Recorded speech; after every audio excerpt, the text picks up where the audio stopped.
Okay, yeah, mama nyina achi mama kwa baby and happy workers day and confirm juma ni bia so ye abaya juma so ye ankrankra juma so ye wankasa wadjuma happy workers day and confirm ye nyina da bia na ka se enkoso nya reflections in our daily activities wonema ye yem se enwumam se ankasa ye de se ye obi ede ne ye kwan be ne betimi afa so betimi abeta ye dwuma no mo Senabia fa so pa ebetime free so aba etimo miemfa ehinta mo miemfa entete yenye obi die ye ne enso ye de enso ayeye unso obi die ne de enso ahya onsa no yiwakoma mu ne ye enye wadwen se sabio wo ye lala sulala na de afa ho na de atete ne bi so nipa ne wugo bia no ebe fifi wadako amwatwa enso ne nkofo nso ye adwuma nso ye hwɛ se at least ye mo ho nso nkɔkyere won bebre ye sɛ no kra katwa de bia mekasa Ghana are ba ko ha adwen ye pa ye salary structure enye the salary structure of Ghana enkoye etiama adwumafo adwuma mo eye no untimfo ne nto salary so emmobra papa bia about 80% of adwumafo cannot rely on their salary. Timi fancy fie timi fantoka wan hwa ba school fees twa kra ba ye odin because chente ade abo nko a wo nkran ne kumase a ebegim be se half sie hwe wono nso ye ye mani pa no ne ye adwuma no nti ene enye sika da bia da gu ye bottom no ye man nso kwa ho ye hiem bebre ba bi kakra adwuma mpanifo betimi aso masne enso masne ali so ko han dan bi also me dan na me ko han no e bi 2000 cedis betimi etiti mo remu amanya 1000 be just get 500 bi so na ne pene nya nkra hye so me pani kura adwen me ho e ko ba se 2000 onu an osare sa 800 Ghana cedis ni twere bosume no e bi no titi no sa titi mo ade akotwe 2000 dia oba adwuma no nya chance kitu e bi a menka se ye e bone pato enipa nya chance kitu wo se ja o de mamfa we ntu ye ro kire bi mansa nko sresre biem enyi akomam enfanya adwuma ya ade da bia meka se Ghana ni bia no ya akwadworo Ghana ni bia anya akwadworo the opportunity to make us utilize our full potentials no to the bia na emantem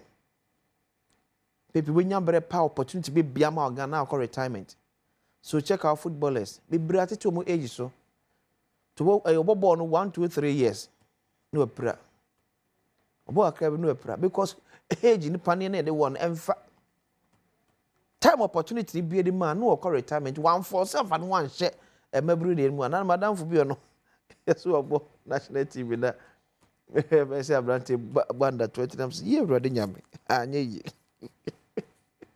one teswa emfa let's create opportunities emunna ho na mrante wa no so nya dachi ewo yenim ne ehwa no yenka asem miensi fie enene kine ye yenka asem mien toilets ne bi enene kine ye ba mien hunu dachi no let's say there's a brighter future bi a ye build the maye ene betimi am enya ahoto so say ampa na Ghana kram in the next 5 years kra na at least e be ye de amame ba si ya na ye kode a ye de amote be ko quick one to ye koso nye se me ho yakọ be ma santiman Ghana santimampon bridge kese ya boye da sebro sebo si otosmienu asatimampon hene ada ne tintimu na ensem bi twagu se na namayemfo atena se ahye de be 1 week bi pacho ne ohu bia no enye ne kore ne ohu bia se ahye date de be di 1 week of da sebro osebo si otosmienu no se ye kase enye ne kore na asantemampon hema na jakuma difie ye otosmienu ene mpanifo ne manhia mpanifo gusu ewo nkonyasie mu ye betoto ye na ayo ama na ye kama etimu aya mpre ye ho nkokansem nkodi animu ye nyama na nanamo entu anamo ye sefata once again yako en confirm asantemampon hema na ajakuma difie ya otoso mienu ebisi ahema kafra ne nyina so en kafra hyede ne nyina so en hyede no achi me kasa maame nana mampo hene eyire ne ba nana ye mamu nyina mo hyeden ye mu nyina ya akọ se me kan no pan ye bie the book of condolences e de ato wonom ebre be mo betimi afa asantema pɔnfie anso akosan kyerɛ sɛ ma papa wore ka e de fa da sebre osebonso bidi de akwasi en se bra se de abejafo betena se atwe enkomo Mpensenpensenmu bre edifisa akopese no nkrobe wapa osema adwenu enum Semino Eka said the former executive director Edema Environmental Protection Authority, a former member of parliament for Bantama constituency, an incoming of the New Patriotic Party, lawyer Kwabena Kukufu. Atlas. Kazu Bakori. Joseph Bro, Oko, Adom Mpensenpensenmu. Yere Happy Workers' Day. Oh, thank you. Same to you. Na my who done ejumenti o mamana. Yeah. Maziatu. Ewa video ba o Ghana. Come on. Na party mboko. Mame ma hwefo ne etiefo achi anope. Asene awde dasebre de no okay esem de manu tumbi. Santi kotokoda enasma. Ohene santimani bra sana na netia ne kakra tu kwan ti na chi ne kusiye na emse dana yi papa poop ejemu na dana na emse da sebrensu ejemu abesumo man New University na KU University no ye registrar na as a lawyer so qualified lawyer eti wabebi Edru ni say na hwe say ojamfie 86 years and ruling for 26 years 26 years ti one president Kofo mfie na ti omi eti pa ti e ba ni say na that celebrate 31st December president Kofo 8th December ti by days okay ti o hwe say de obedi ehne nso ne se ne oye ne ne ma ne ade fa you did the name if any senior no si bo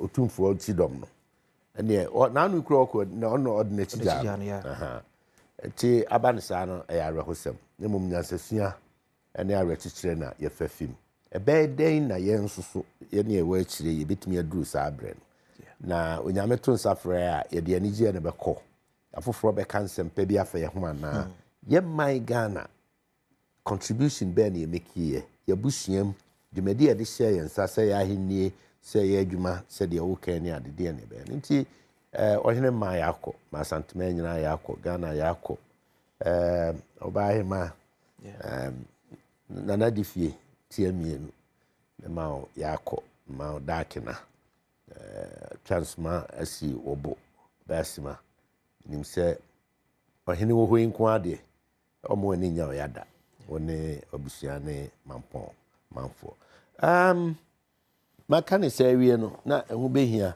se mema ye nyina ye ho so happy workers day yeah na wa abakwasem bebre minim se mo de se munim bebre nti mo meka no bebre de ya kobae organized labor any ade communism ne capitalism munsem sema koba afidi ese adwumayefo nyina akeka won ho bom na onyere won ho na omo pre ne won fa ahodie pese ne momo yie yo ne nyuma wura nom na du ba bi na sisie na doso du ba bi na woye adwuma kra ma obi ana oman kra ne ense da mu papa bia but yeah akuduru ba bi in fact they the most strongest advocacy group over the whole area unim say women na top police government no communist government of Poland it one of the leaders, workers leaders, and obey president. And it is also the case. Say,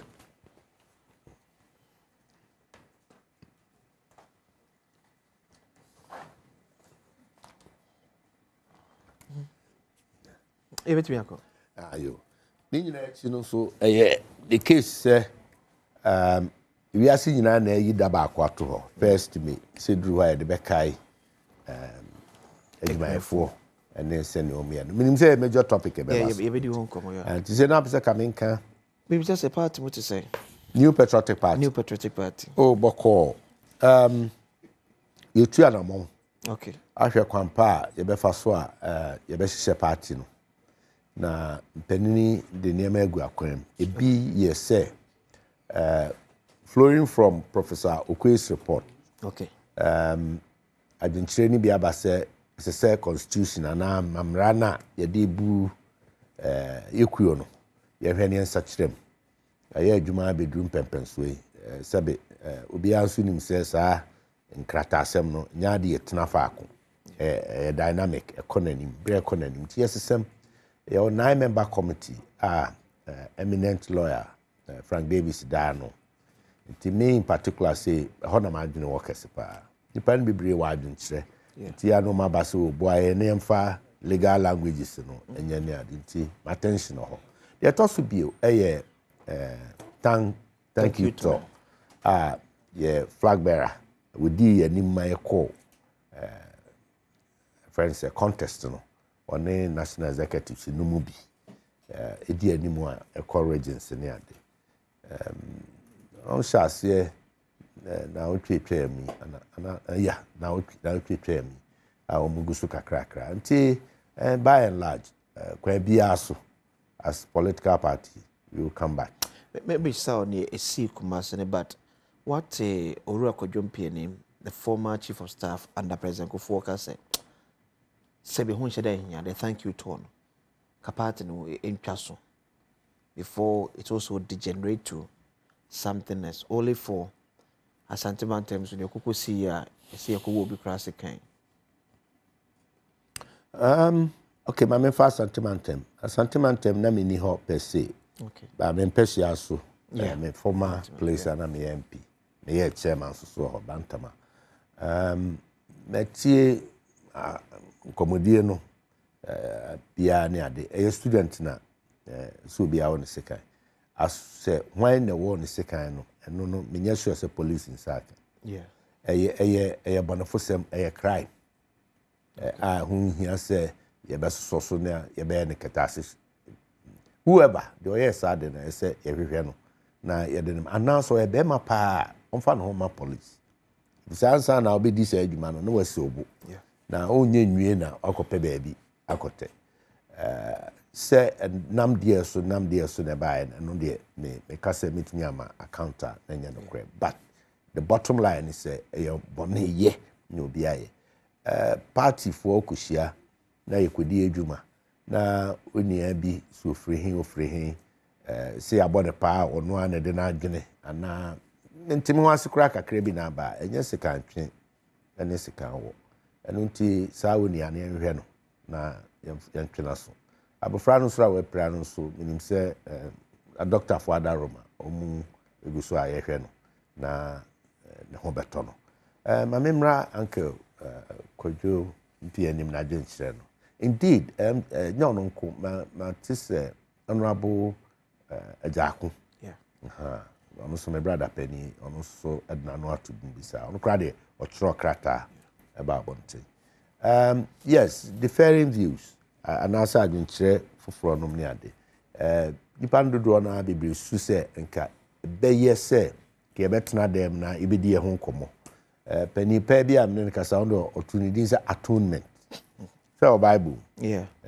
atonement wagye mfumso bi atomu na opa ho chewa na se wodi ho nkomo wo ye no no wi a no na adwenkyere no ke ye no wi ya ibia na yasi nkonya na alaji na siwo ha bia na anu mitia na aso so okay na kamo sisi ho no mo a se la se koje yi ade ma wa mame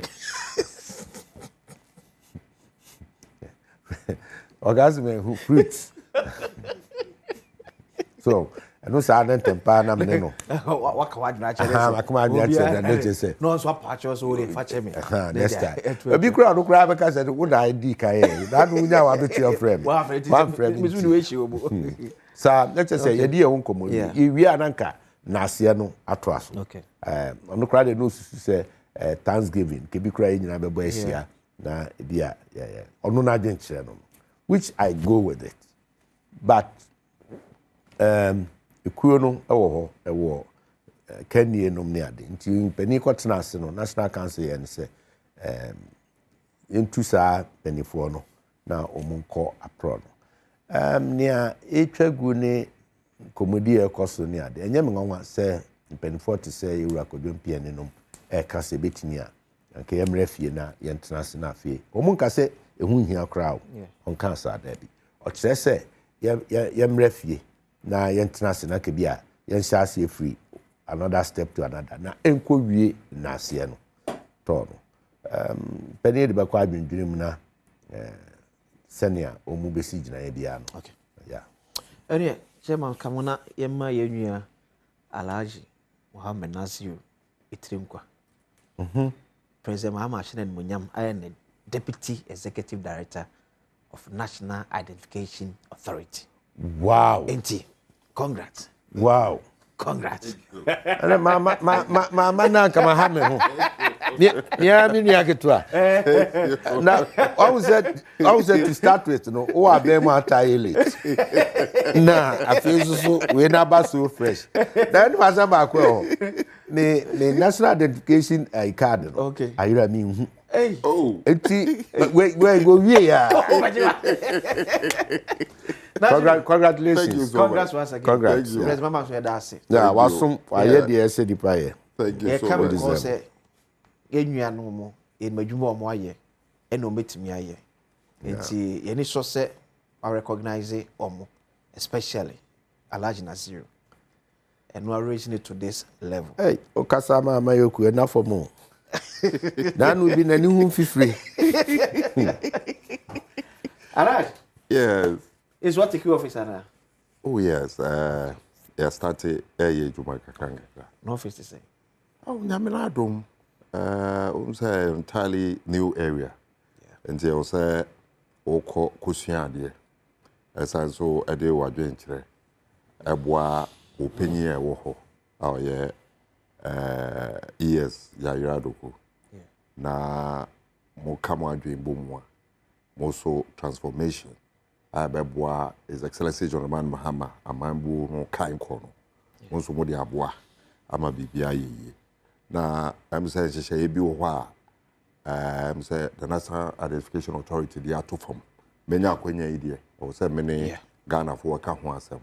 Ni de kan eye nhyehyɛ ya ye movie all the registrations core premium centers the regional any district offices one cry okay. In the headquarters you know I'm say Nyamia Adom for Monday echo na ye movie registrations ni nyina alcohol and Ghana for ancient everyone so I'm say it's a wo bebre wo ho a yadi ato for my beboa ama easiness any senior yejuma no esetian because any pa juma enti senior ejuma no setia no ya tumi aboye hombody na obia no ho ato no na nkwa se oba se wo pagana kada obre obetwa license ne ne ekeka ho ni nyina aka ho na ye san hyehyɛ no ama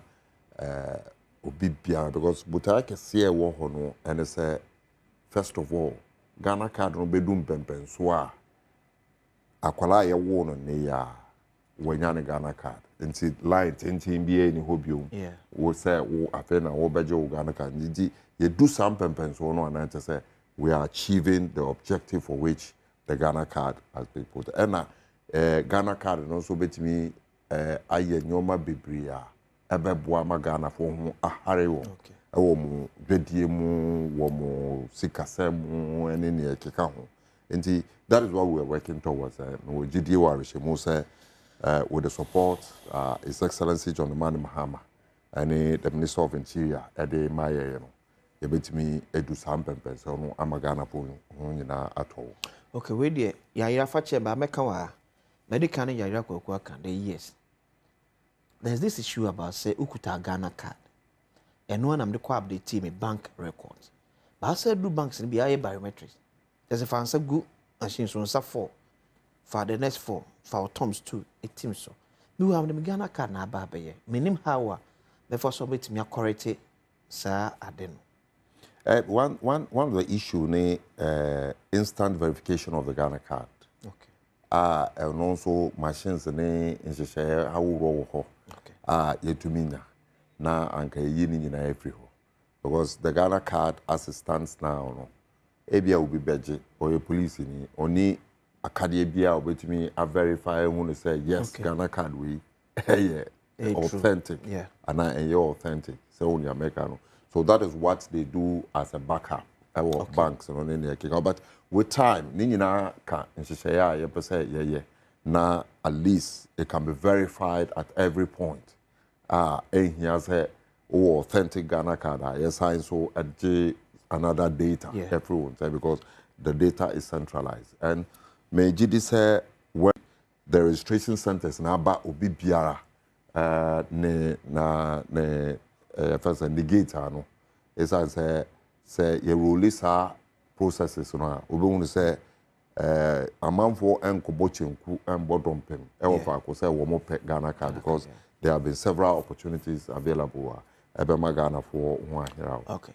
Te se mo amkoje mo card mo koje na ye mpena menyam Ghana card maybe I think one of these days we need to give enough time now so much be a Ghana for shadan tiase de nti hia Ghana card no I think so oyi say near man say pressure about say yeah sim registration can say that will be one of the so identity and man ko for kobo page of office oyi no there Ghana ne face Ghana card no yin but so no kind time is coming now uni Ghana card e ti say wonya Ghana ne kura you can access you can access baby eti nne na wakwa akoyedment na face ma jane sa kone koje ne fato hono na nso a wonya bi no kone koye na nso e ba nso a enkontem enfama ye inshallah oh yeah oh my no tum kakra eye me de nyame ase de di kan say am congratulations but sa Ghana card asem okay ekire say bibia o man ye betua na mo bi no boa o man ne kan kono ye amayofu ye ni betimi adi kan aboa ama amanfo age atomu na ye I remember edu ba bi no na New Patriotic Party wa bem and introduce Ghana card afi mo bi ankoje mo enyese that kind of politics there bem but on say abansi sign then this buy na ono so afi de nani abira wo ye bi da abansi sign bi and President Akufo-Addo na afi ene say o ma ba bem nti a continuation nti se wunia no na unim se aban bi ana party bi pension e de ba na emwa na se bibia na de ye nyina party ni nyina akọ round abesi nyaza ani ye nyina ye kase no ne de be ye duru ba bia se Ghana card no ane no kwa ne de be ye voter register so e be ye sembebri wo me ezi awe pani pa anoti he no o kase mre bi beba no Ghana card no ane de be ye ne nyina anamboa to bia wo koje wo de no koje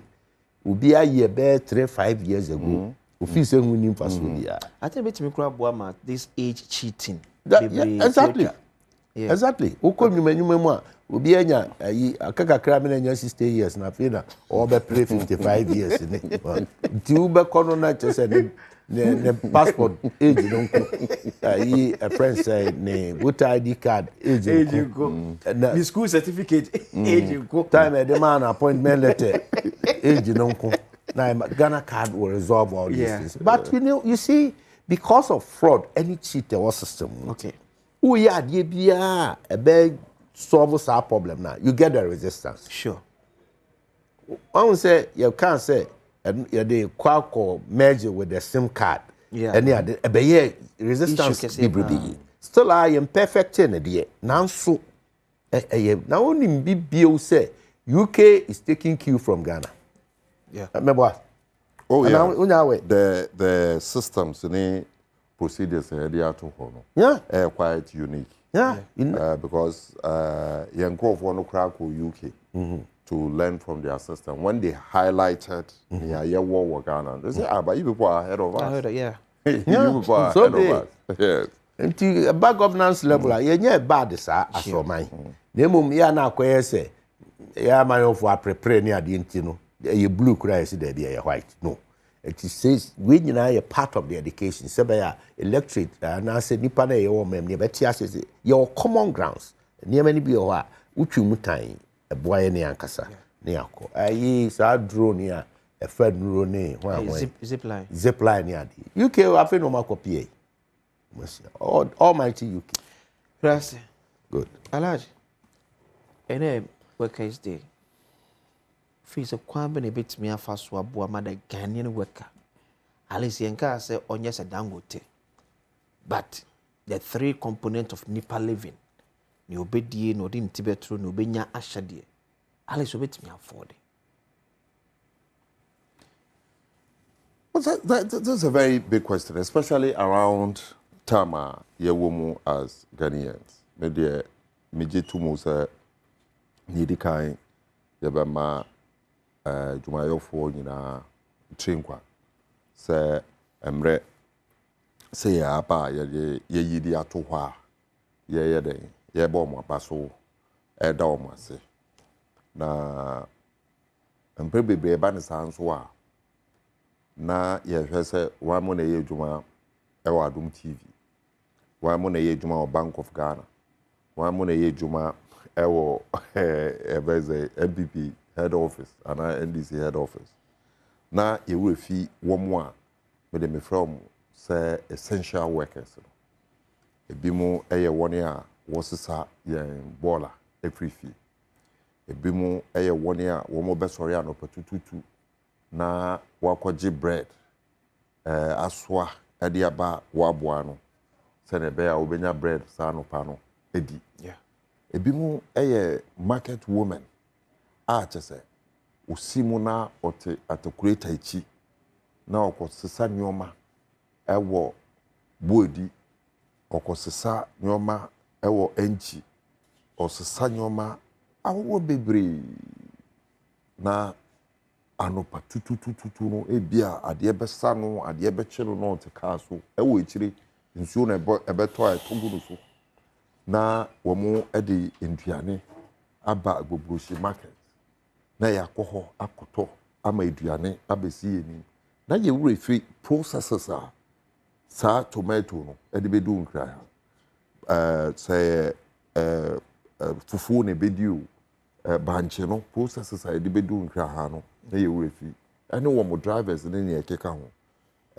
mede mɛka sɛ yɛma attention no ɛnkɔ saa nkɔfoɔ no nso wɔn so because sɛ yɛbisa me nnɛ sɛ wɔn mo ɛna akura the economy ɛma ɔman no ɛkɔ n'anim a efi sɛ yɛ this group of people a mpere bebree no na yɛwura fi wɔn nti yɛbɛma wɔn etiri nkwa na yɛabɔ wɔn aba so sɛ at least the obi ti hɔ a wɔdwen wɔn ho sɛ wɔn bɔ wɔn ho bɔde now wɔka sɛ den na ɛbɛyɛ na yɛtumi aboa wɔn nso wɔn kanko na wɔn ho ahare wɔn a na mefi sɛ ɛyɛ nhyehyɛeɛ pa aban ɛbɛtumi ayɛ ɛde ato hɔ na wɔnya temamufoɔ no nso aboa no to achieve that objective that is the basic thing yɛn bisa yɛn ho sɛ nti aban a ɔte so sisi yɛ wɔtu anamon bi a ɔpɛ sɛ saa nneɛma no wɔn etumi nya ana okay the basic needs shelter food and clothing mɛka sɛ yes his excellency John Dramani Mahama Amabo no etu saa na mo because na edi kai nipa bie ni wa ɔyɛ nipa a ɔbɛtumi alive fully to his potential sɛ ɔne adwuma bia ɛnyɛ ɛnɛ yɛte ɔman mu a unemployment situation ɛrezi saa kɔpem 17% before aban dada no ɛfiri aban no then ɛna ɛwɔ sɛ yɛyɛ ɛfa unemployment His Excellency John Dramani Mahama for the past 3 days anamontu ahohoro a wɔtu no ɛkyerɛ sɛ yɛpɛ sɛ yɛsɔ unemployment no ano wɔfa sɛ ɔkɔgyina Asante Regional Capital Kumasi ɛhyira ama yɛbie edwumawura project a ɛde edwuma ɛbɛma kyɛ sɛ mbabunu a wɔne ɛni edwuma ebi ɛnyɛ formalize ebi ɛbɛyɛ artisanal training ne yɛkeka ho na wɔn nyinaa ɛnyɛ skills bi a sɛ Ghana ebi a yɛnya plumbers bebree a yɛbɛtumi ɛde bi akɔ Dubai yɛbɛtumi de bi akɔ Canada under the nhyehyɛeɛ a ɛnɛ the Youth Employment Agency under the leadership of Yenua Basintale so say yɛde nkurɔfoɔ a kyɛ sɛ ebia yɛnya dodoɔ no wɔ ha yɛde wɔn nso bɛkɔ biribi ama wɔn de foreign currency abɛka yɛ economy no ho. So you can see clearly these are steps aban we aid to in order to achieve the objective for which yɛde aban no ɛba power. Wɔhwɛ sɛ just 3 days ago na me wɔ hɔ anaasɛ ndura na me wɔ hɔ ɛwɔ Legon the Legon Medical Center. John Dramani Mahama 2 anamon and also sa Ghana Health Trust Fund. And I say your friend of Mahama Care and also what they are told because you cannot get an economy running wabran krofono entiapo. Enti obeyen je bi nso a beboa wo mapomudin sene ye beya de bia no ye wo sa workforce no mo be pushi economy no nenim. So clearly you can see bibia His Excellency John Dramani Mahama edi to akwemu eye bibia ebo to etimamfo no na enye me wanwa so say research science and data at least meka Musa Dankwa de no a kire say over 60% of the good people of Ghana only say aban no e in the right direction abebo Ghana kanko abebo ma achieve the objective we be say ni obedi ni obehye ene bibi obeda no ebeye a bit comfortable amano na beyond that so em say aban nankasa to anamon kire Ghana for say in order to achieve that no so I was say ye break akra I was say ye team fifty I was say ye tighten your belt. John Dramani Mahama at the Ghana Health Trust Fund I am Mahama Care no or the or no ne salary 6 months bako 6 months and or the asha say so no so ni sika or the be sha say no one ka say Ghana for mo fa sika bi embra keke em say enam sa na mo ntuo no na yewura say do agongo so na ote ho o say say dia president the man is 6 months salary amezo made 500,000 Ghana cedis sha say so instantly even the chairman of the committee no and answer fund no also the $1,000 at the account. So instantly, one more chere say we have to sacrifice to achieve something. And that sacrifices, that spirit in ira Ghana for you. I will not blame Ghana for. It's I say, one more who abanya waba. I bet na say I drain one no kwane na ebusu afo ho. Aye nyoma ho robe bri a chere say one more ndwene o man na kanko. Say abra enkwala ewo school na one more nye aduane ndi. Wo to me at the 48 million and 52 million. Ekoto amna. Ekate also obesi cathedral. Obi anim say ade we a wo yi. Yarmonto a embo Ghana for. Na wo to aso ye. Na the afi de wakobo Ghana for eka. By home is Ghana for be lose confidence in the elite and I said the ruling class. Inti anamonto John Dramani Mahama A2 there eye so different so opposite near abandada no ebeye ye no eka ho ema rishemu magana fo na ye be so obeyi sa question ano say Sir President Mahama ema salary increment of 10% as part of IMF conditions. President Mahama afwaso ama yato electricity bill mo by 14%, for 14.75%. Yato enso boom by 4%. Yeah, shares here in this very month, May. How does a Ghanaian worker balance this equation? Yato me salary remove 10%. Yato me Kenya boom 14.75%. Me water bill 4% edimenim. How can I cope? The cope, the Nchishaya was a 1 year woman manage economy. Manjakpai anka MPP internal issue, maybe a menka one into Wimbisame. But one of the things Mete say, Obiti say, Freddie Blade, the former chairman of the MPP, raises contrary to Baumia's claims, their arrogance in the Kekano. Freddie Blade here, economy. Senior, one more manage economy, Baumia no. And a Ghana for Bufu. So, with all this, Bisa won't say, has there been initiative here, yet they sustaining and dollar no and air rising, and they will ebo kosoro ochira koto ebo no kosoro. Have we seen some stability? Yes, Ghana for stability. The dollar no could do be 18 cedis on there back from. I'm a Ghana for it was it's now around 15 and 14. So Ghana for steps, pragmatic steps are buying way under the economic management team take to sustain the economy and stabilize the inflation and hiking prices of goods and services. Affecting Ghana for so yetimi aye no Ghana for some respite from the problem. Beyond that, Ghana for one of the key factors that trigger price hikes the prices of fuel, petrol and diesel in particular. For the past months, I want to say yate petrol so. Because at least yentumi anye hwe kura amfa system no mo. Ye boa ye ho stabilize the dollar no. And the dollar effect on the prices of fuel no, we cannot run away from it. Into such stabilization no ama yetumi take fuel so kakra. So it is wash here and take here. Senia me treat mu no. And into na buy no into an more catch say ye be break kakra because enye ne mfom so say ye to aba e ma MPP aban ya omo betina so eye bibi abasa. It will take some time.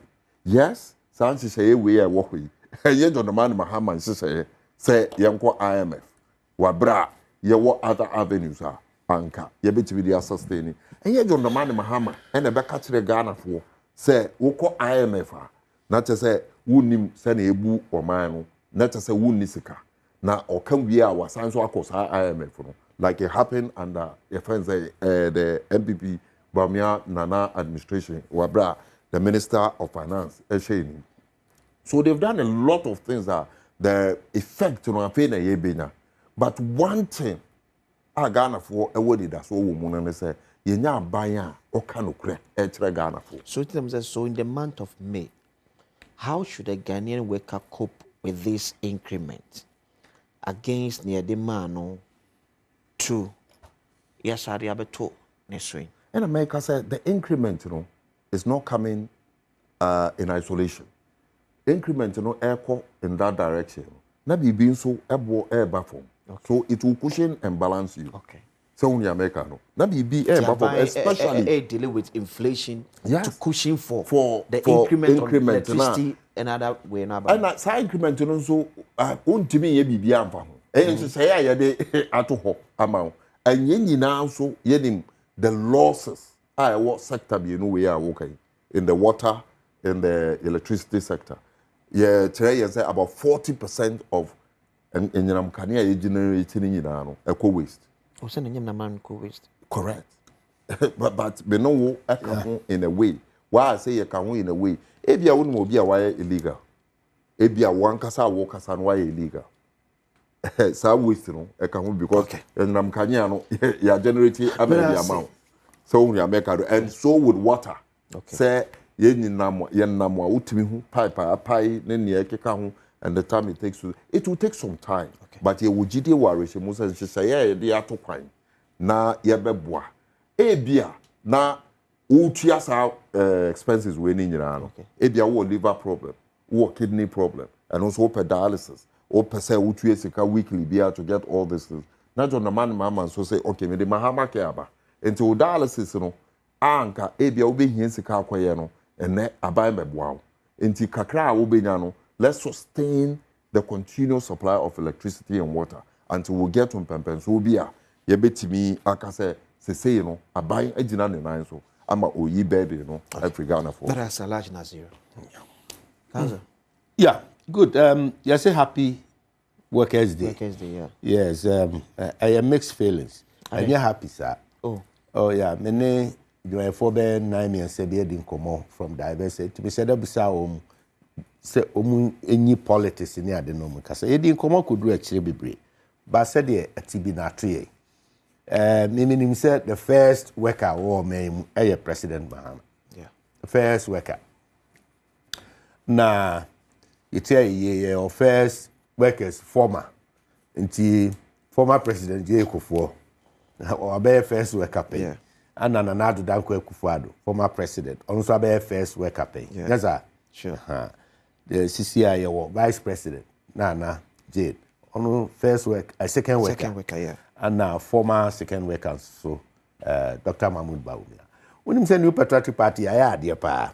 Ya boy the pin Ghana democracy. Okay. And they said you be my first. From the Fourth Republican, you produce 2 former presidents. Okay. And you're all former vice president. What did to see any animal NDC for one? Omutiasi. I mean, let me be. Omutiasi. What did to see any animal NDC for one? Former president or Tiasi or one or president. Former vice president or Tiasi or one or president. It's 3 in 1. Nti ehun be hia se Brano or ne former presidents Akufo-Addo ne former president Akufo be di nkuta ho. Nti won say so hwe yeah. When President Akufo-Addo was there, President Mahama was there. So nani ade utim say na nkomodi ani ade na o man ideas no ni ade. Eye yenton koso na emwa ne independent democracy. Having said that, first work out the land. You will be also a form pa. Yeah. No form or one on no adwuma o ye no. Say o chalo tate da, o pabo ate da. Say o ko odru kejetia na o pabo ate. Ate da. Ate ba ko ate da utwa wani a. Onim de o hwe no. O ya de e shoe shine boy. Kobla for na want. That time I be say no hu hia pa.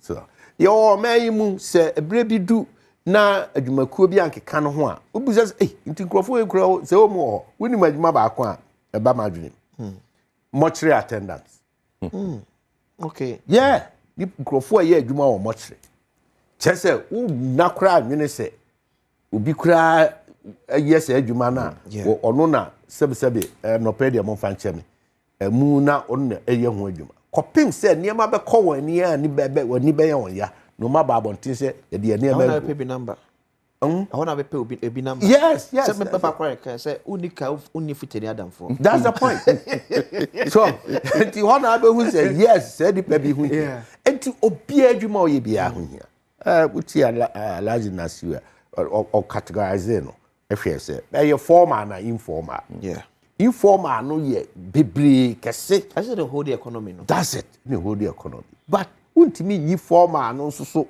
every bada I say omo voice okay Mr. and Mrs. organized labor me mama chia no pay ya temo nka che no organized labor you see your teacher for ti ya kan ho abom ye a doctor for nurse for ya kan ho abom omu nam pempi ye ti wonne okay ewo oman niema ne nsise ne ade nti na ye di afofi dai mom ye ntemo ne na ye hunu ne a ehamo ene ne a mo soso mo dwene fa oman kan kɔ ho akuafo driver for taxi driver wotieu ne metro driver Uber driver yi sa moto yi okada hwan omu nyinara obi a ye na dwuma nia oso kayai a onam na pan kuta no na oso oye na dwuma theaters na adwumayefo di yaw Ghana adwumayefo ondi yaw wo mam no mu kasa ne ade omu di yaw pa kusise structured we are Ghana adwumayeni a wo ye aban adwuma public service ne friends civil servant wo wakatua ne mra na meto account ma na mra obotom na ya tew o tax papa wakɔ adwuma mu akatua ne mra no e betin ade ba ko so ho me ka kyerɛw ansa na wakɔ President Akufo-Addo o man appointees nyina na yakatua ete so by 30%. Nteme EPM ko nyina bosumi sika esese de mame no na 30% ekɔ a friend is a consolidated fund. Petra ese de mame de ye adwuma for bosumi no yete so 50%. Na ebrebe to brebe. 2021 ya 2022 eba abesi sabri. And COVID peak of COVID time. Yes, inti Mr. President Mahama a initiative papa inti apply. Make sure say na si bosome 30% na katua no say consolidated bank. Adom, it go the DNC. Oh, a couple of matches. No, what you see, also President Mahama 6 months or dinner Katia. What's President now voluntary? And let me say, Onuya penny President Kufuor. Or on 1 year Katia, or extend this at 2 1 channel. President Kufuor. No, go check it. 1 year salary. Monsieur Kocheke, or yeah, Minister Cranda President Kufuor, no salary. President Kufuor anya Katriada. Monsieur de Kocheke. Throughout the 8 years. Or the much charity. Kocheke. Monsieur, or yeah, Minister. Attorney General and Foreign Affairs Minister, none is the Katia charity. And President Mahama, yeah, dear, 1 6 months in salary a year. But I may say, policy be or any rabu. Okay, can't say but policy be President Kufuor aban the bar say we an appointee now be a will be a still ube sacrifice amount of mine 30% of your salary as a consolidated account. A fair full allocation at the man we are entitled to 50% yachim until a part of the sacrifice. Going forward. Now, Ghanaian worker on your channel at source. Yet, at source now, what your income tax. Yeah, they bois or money. Yeah. President Mahama, betting tax free. Yeah. Okay. Betting tax, say, okay, say, a bond to Anna. You see, Omu, a trabet, no, yeah, Omu said any Jumaye. Yes, sir. Yeah. No, mob row one to a chat tax, a betting, Udia, or mine, no, 3 more ding. A buying 3 more things say obejeno and no tax. Okay. Really? But the poor teacher. Otiway akwaba you turn a tax at source. Or some free. Enti me na semini adwuma ye na mu mafa betting na de ato me ho so. Na me twa bet na medi. Na nya bet na di nti me no se me contribute to oman chichire ho nti ye twam e de ama saa ono nti what it means ni say onko so ntena ho anu ntwa bet ya akopim so obebo akokora na ode be anabrewa na ode be kowu because that's the easiest way ode won twa tax da be on twa tax okopepre no kodi teacher na okopepre no koye ba madwuma mu ni we no ma you're making a tax at source. And how fair are we to our hard-working workers? Mamma not tiban to make them ton tomatoes. Or tiho sabria kusia via a besheno abublusi a hefa. Or no dear tax no and cobe yejinano so get ticket in the man ho. Kaya yoni. The Washington near more tables or no tax near ticket in a manual. Some for so say no binya. Now, there ya crying is a what banner cry in your tona, dear cry Washington. No, what your genie ticket or contribute to. And I see I had the papa biama. Your child bet one of them now or D 2000. Oh, no, dear. You will be a cocompe bantima a doom any no. The whole day were not for so whether you're for Kakro Yan, you attend tax. Yet, but I shed them the 2,000 citizens. Was me and tax. Ban so on fat. Now, do you think a Ghanaian worker is happy? A be a common no my and a beer, brepemu no more becassa. And fan on to now, Ubusa question. Mammy breaking it down. The can you now? Who say, baby, I depend better. Yeah, or didn't you be nobody no. I mean, expanding in Kwani Matre, an economic issue, and then social and environmental issues, and then what about governance? The economy of it, and he said the average Ghanaian worker. When him say, "Yeah, you bu akunta or man you more, you seek assembly adina." Dodo na call a man ketrium, a man you might for a ketrium. Your friend compensation, yeah. Until it was serious repercussion. Nipa be adwuma wo aban sure and unti ye can unemployment rate for anyway according to statistical service you can cross check by the end of 2024 that December 2024 you Kufuor aban free aban mu unemployment rate was about 14 We're doing 14%. We're doing an average of 4%. 14. Yeah, 14%. Yeah. Until now, 17% said they okay, fine. So 4 months down the lane, Musan cross check it. So it has increased because yini pani bebre edi.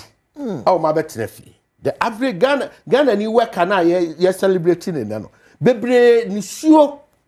Enya wo monko omo ma menom om papa nom simply because aban asesa nti ye so betnefi. Se otoma aban party no se wanto ama no aban asesa nti kofie na kotnefi.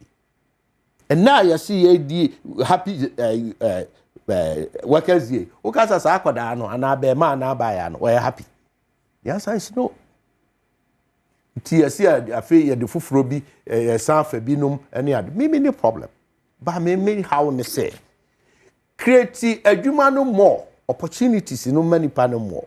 Enti say aban adwuma mu na ye ntimi en create more. Enkoyi bi num mfiri aban adwuma mu na mfa bi mfiri fie enkohyem na asif say oye bibi enwa. You have done nothing.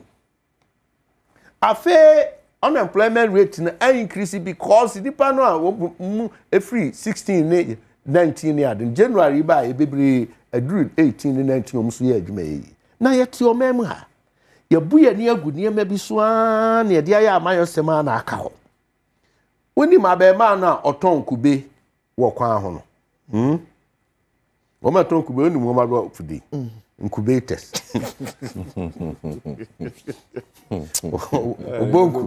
But incubators or hospital. Open your dagina beno. Na busa ne say, day sales say no ye. No nyam faso say. You'll be shocked. You'll be shocked. Ba opa ma ban kase.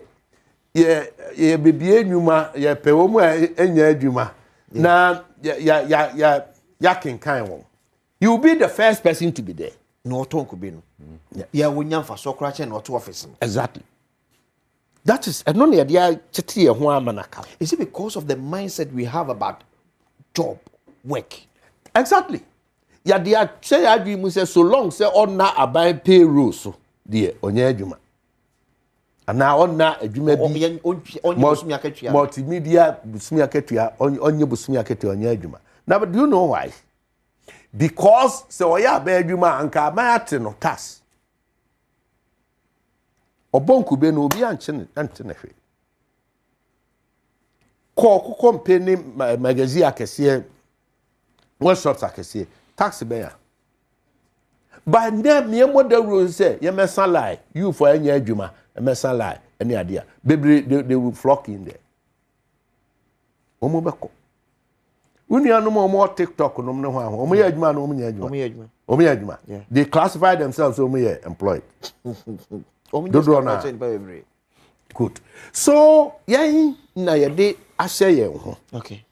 Oni anu oton pan no brodo wo kwa mu no ne ade no ya sese ahu nia onya ene nia koba but ohunu so ya unemployed nti yesu ya giatum sa nia ono no wo cocoa farm ana farm labor na wo ye adwuma ene aban se ye pa unemployment ye odimrika beko nti ye hwe ne streamline the informal sector nia mo obi ani nyi nia oye ho na ye fa buo ma adwuma bia obi de ne nseye na ya many panty as say so long say when ya ade bi na e frɛ ne income nko ade ɛyɛ adwuma no man no chefa wo enti so kotwa betin so enti say yeah aben ya always why ya ade ye boy nsema ma no watwa betin tax ma it will come back to hunters very soon. The Ghanaian worker be busa all these things economy now prices of goods and services who busa a very simple question. But Alaji decided to give you complex answer. What say abai ama Ghanaian worker 10% pay, and they buy January more. Yes, sir. Yes, the president ko mu meeting open for him to a yard they be mad at 10%. No dear more. And a watcha he levy mu 1%. He levy 1% now and a 1.5. He levy. I levy 1.5. Yeah. 1.5%. Which a cut across into the average Ghanaian no affecting no. nti ye free ho that's all yeah and we try betting tax 10%. I can tell you say we may try betting near the wo man who pay workers or no corner adwuma ba near there you may not get more than 2%. And it doesn't cut across the chem ye free until fever kakra bi. Now electricity now alaji una betimi a kire we are so clever abani is so clever connection man abani so clever to the point say and ne your first May and you ever celebrate the average Ghanaian the Ghanaian worker you be cancel market here abonabaso adanase any bibi away adiachi second 3rd May near to electricity 14.7%. Near to nsuo 4 something%. It you can me enubo you are getting close to 18 to 19%. And to the obusa no alaji ma complex answer no the simple and say average Ghanaian worker no osugu ni yam na me anya me nwanwa say by close of year na Ghanaian workers are born red band. Okay, so fachem na Enfa way and to a 2023 survey by TGM Research revealed that 41.7% of Ghanaians participated in sports betting in the past year. That was 2022. 20 to 30% of addicted gamblers in Ghana are women. Okay. So 41% of our population as of 2022 NHR sports betting. Okay. This is your so that will give you, we are doing about 33 million population. Hey. So that is 13.5 million. Just a free of charge. Into sports betting. Or going to sports betting as of 2022. And income no untaxable. As of Ende. As of Ende. But that time there. That time there, yes, of course. Because I saw more contribute. No more wow. Yes. Until men's were year free. No problem. No, before about 2 hours. Serious, well. 13 million of our population are into sports betting. Yeah. And 20 to 30% are women. Yeah. And you think they should go scot-free? Hey. But you see... And then the economics of it. The purchasing power of the average Ghanaian worker. The value of the currency. The very value. And next cement you're talking say. Just about 4 months ago, I buy way free home. Now you talk cement 80 cedis per bag. Well, cement you know me talk. Me person me about brand. Engineer brand, but who say a grade you 42.5 R, you 32 R. The kesiye ne wo. Kesiye pa 42. Papa no kesiye no. 42. And as ne ton 80 Ghana that. Oh, December, January, December. Auto no would to me. Oh no. What did the body? No, 40 in a bit 100. How's that 20? 40 in a bit 100. Then 42.5 hours. Now you're saying and then make you bit 100. A bit 100. Yeah. Into unim there. Only around 110. Depending on the my grant too 110. Yeah. So 32 there 80 cities okay. 80 cities 32. 32 yeah. Now you say 32 years. 145 cities. Hey. Now cross check is 32 no. Me say cross check it. 145 and it is going to increase. Hey.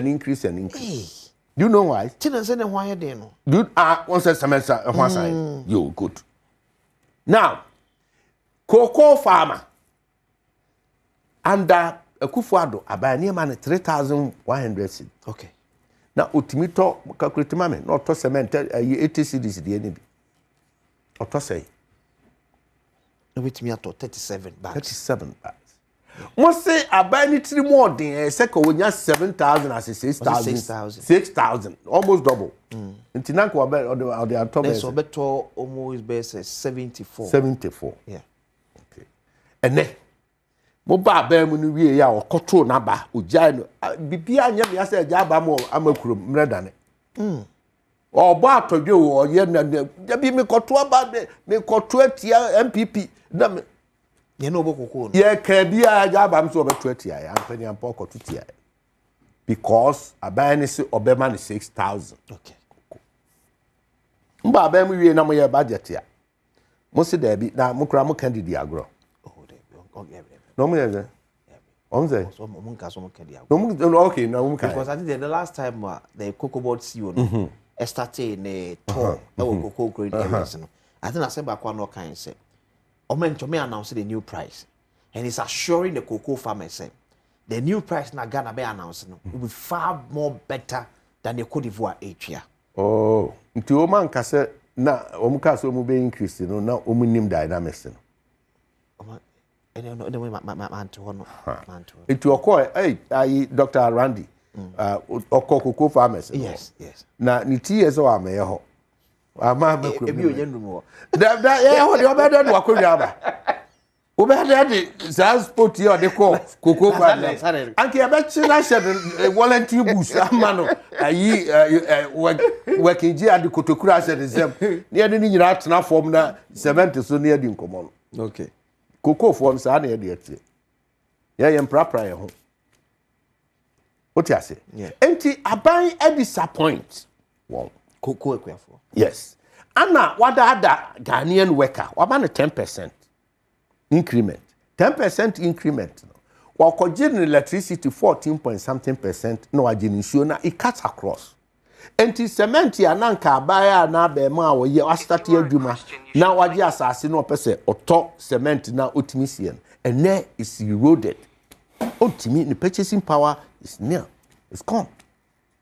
Now unya to electricity mu pe at is a petrol ripple effect because they say we produce cement we the electricity they produce we produce iron rods we the electricity eti obe pass on sa cost no asan de akoka cement ne iron rods ne hwan ni auton petrol no ono no o de be pass on now o ka say petrol bo aba from go and check world market price.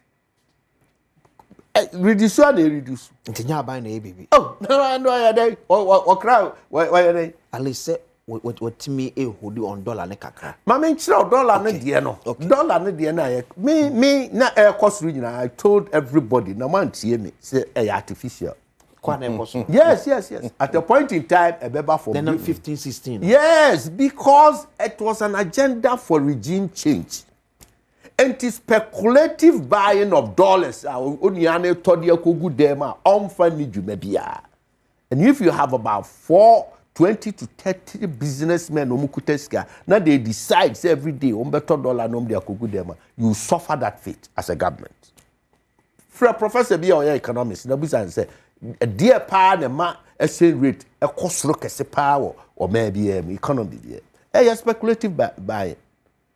Oh, dollar never cost road, then I'm fine. Mukra, Jenny attitude, hey, Mranti, any mabawe. Oh, Bibri, $100 and $20 did that fee.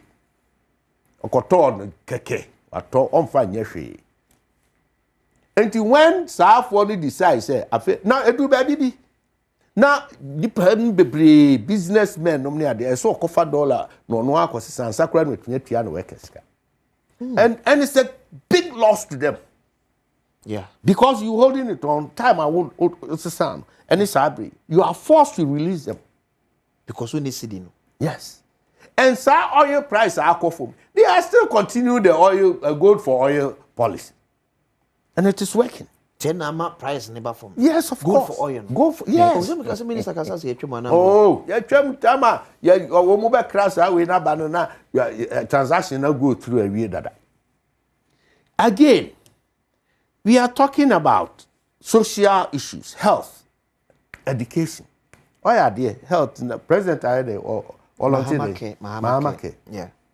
Timisobe contribute. The average my contribute to is almost over 3 billion Ghana cedis because NCDs, the non-communicable diseases, Osheba could be on average is cost you around 53,000 cedis. Oh, Kasabi me baho. COVID tax, my year for COVID tax. We need to COVID tax na relevant. President Akufo-Addo say, I say yetimi ye vaccine ne niam wo ye ne ayemam ha. Okay. Enti yes we own him center no. Yeah. Or the professor from Poboatina started at 12. Nti yeah jije sa to na yeah very fix no. Yeah the yes anya man ne we num. President Mama, you can say COVID tax no untimi nyim free ho. Enti payments be a percentage of it to cry and the bekwa ko wura sa fund ya wo kan mu a. Ni problem. Na yem pagana for Chelsea. Ye di anu si su say COVID the twem, COVID the ma bene, COVID the twem da day and ye just minim say nche ombe change din no, but the tax will remain. Omen sending from COVID tax. Yes, because a bear ferry am so mu be maintain forever. Now, sa Mahama care or whatever. Where can na and year celebrating na or what be quiet.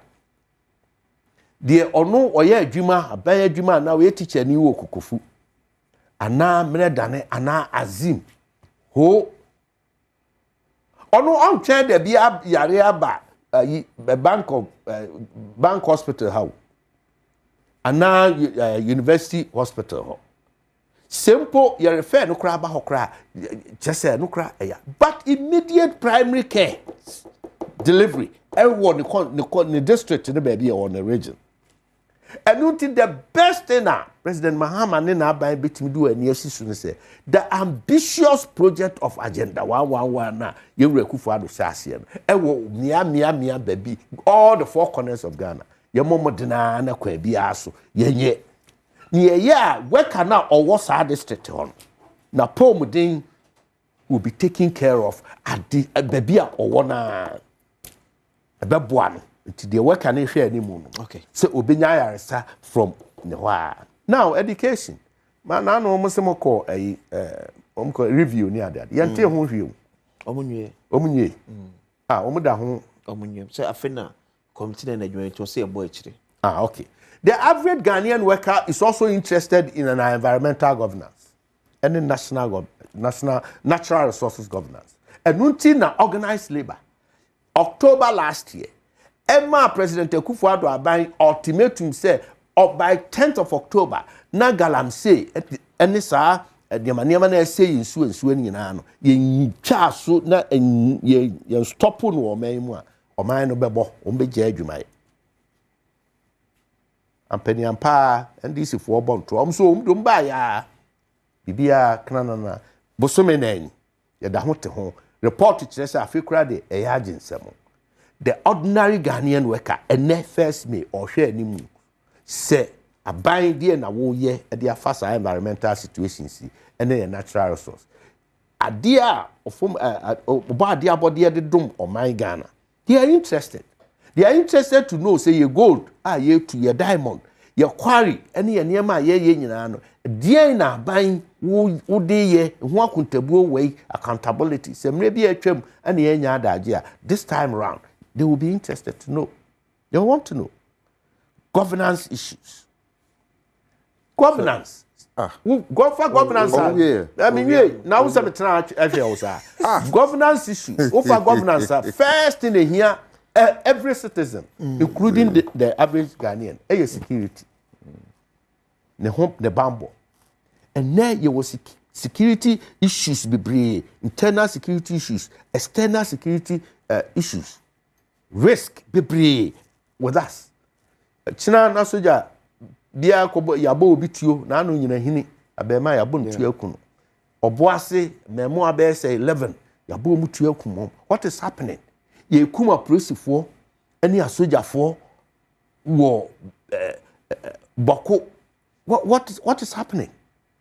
Enti a teacher for a nurse for any Ghanaian worker ye celebrating in Uka says so or boku enclave or you happy ana. Enti uka happy workers there. O person no so onye su bibi. Okay. Wabra nenkwa so risk. I mean risk is so high. Wo koye adwuma e de aboa wo man.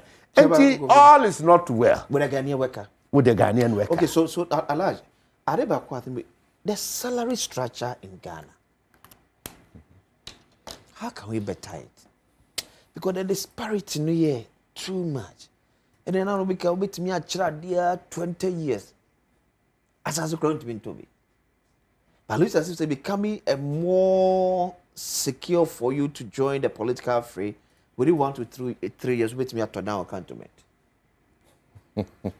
It's not as easy as you are putting it. However, even before I answer that question, may react to some 3 points. Yeah, what can you know? I'm born to family and back where the issue of gaming and no the betting taxes, and taxes. You know. It is not entirely true. Say one more year, sa gaming, you know, and taxes. We are gaming commission na any sika. Yeah, they try tax betting on any baby. You tell woman you know taxes. I think that minimum go say if I'm taking you correct, no come more winning. Correct. Winning betting. In America, say me dem can do much trouble. Me dem can do much trouble. Okay. It is as a result of a process being only winning betting. Yeah. So our process no has been tasked. Yeah, taxes are process no ma obi anim say woman you know mutu tax. And the yes aban if you say mo de mo buy mo betting na mo go bi tax. They na ban you free way. What say? They na ban you free one. I know you double taxation no a aban dada no a wono de na adwe ne say Ghana fu sika nyina onje na yemfa ma no. No na busuafo. Entina say and this kind of basa. The process near say the mother company na betting company no. Correct. Etua tax. Otua tax no on behalf of the better.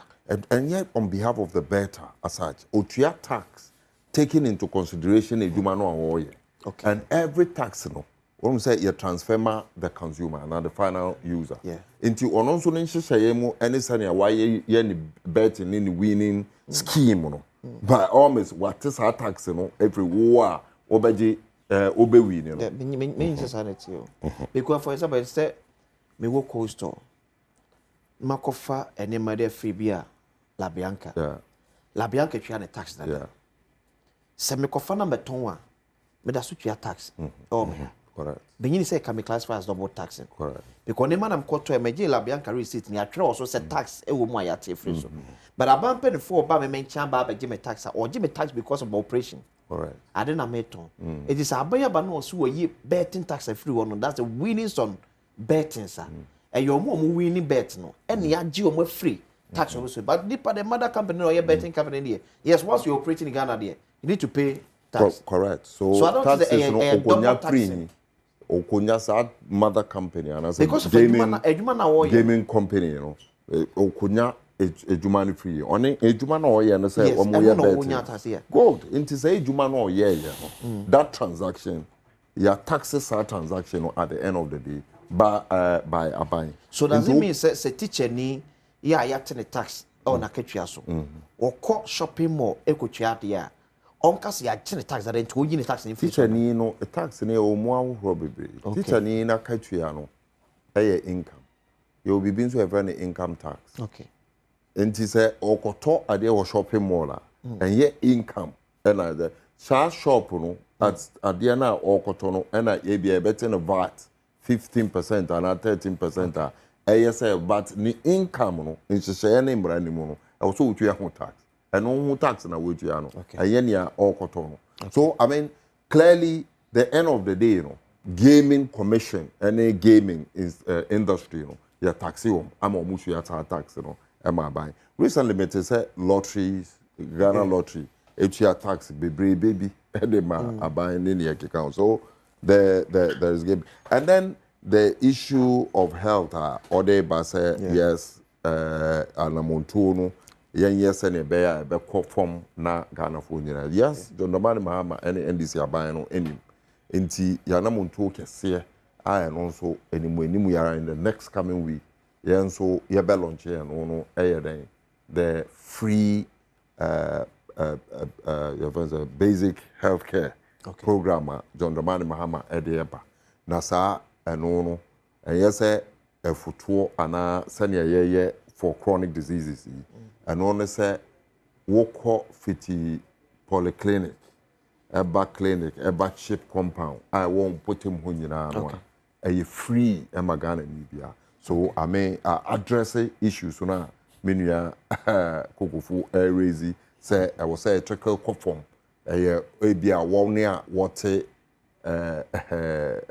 Nzaura wɔn hwɛ sɛ wɔn ntumi mba bank hospital ana University of Ghana Medical Center.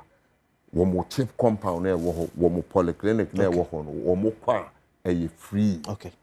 So I think it has also addressed the issue now. It's way about Papa. About Papa or doing Ghana for Bibia. Only say Airboa Ghana for Kanko. So on the issue of education, or the environmental issues, you know, Nini Akikan won't raise it. I'm not going to me say because 20 seconds coming from an MPP person, a very strong bambi. What into what you mind and what say MPP for say one they will not go and fight Galamsey and lose election. Obia Kaya, including the Baumia himself or yet on the flag bearer. It was Yana or say Sassamo, and they were concerned about environment. Former